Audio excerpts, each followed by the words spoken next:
So if you're running in the stress red zone in a corporate career or in your life in general, stick around because I want to share with you what happened to me and how I handled it. A few weeks ago, I experienced something that really shook me to my core. It was kind of a scene out of a movie.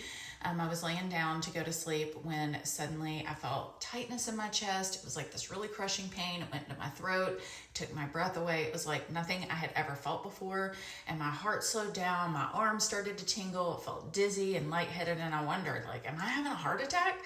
And my husband, he called 911 within minutes, and the paramedics arrived and they rushed me to the hospital. And I spent the next 3 days undergoing every test imaginable, but in the end, the doctors found nothing physically wrong with me. The heart that I thought had betrayed me actually was perfectly fine.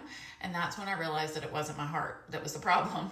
It was the life that I have been living, and I have been running in the red zone for far too long, pushing myself to the limit, burning my candle at both ends, and neglecting the signs that my body was screaming at me to slow down. And when I was discharged from the hospital, I knew that there was something that had to change, and it was a huge wake-up call that I couldn't ignore. So I reassessed and how I was handling my life, and I looked at what I was spending my time and my energy on and what was truly important to me.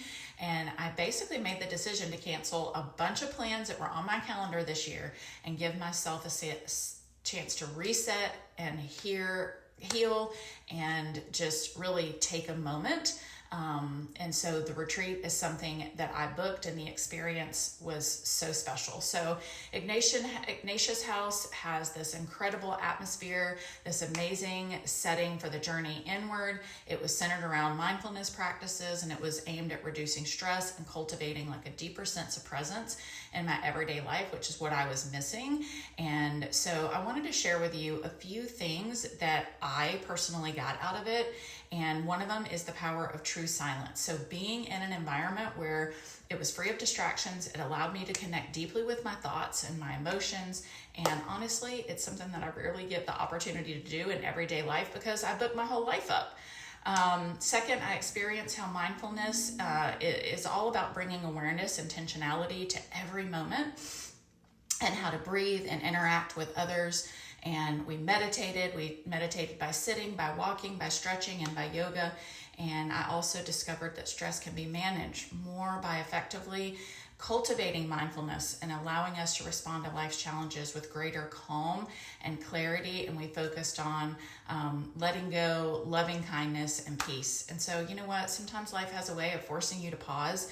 And when it does, you have to listen. You have to take a step back. You have to breathe and remember what truly matters. This retreat was my opportunity to do just that and find balance and make sure that I'm living a life that supports both my heart physically and emotionally. And so I'm going to show you a few pictures here of the retreat. But if you're running in the red zone, you got to take a step back, learn more about mindfulness. I can tell you I've been practicing at home ever since I left the retreat, and it has been a game changer. So enjoy, and here we go on a tour.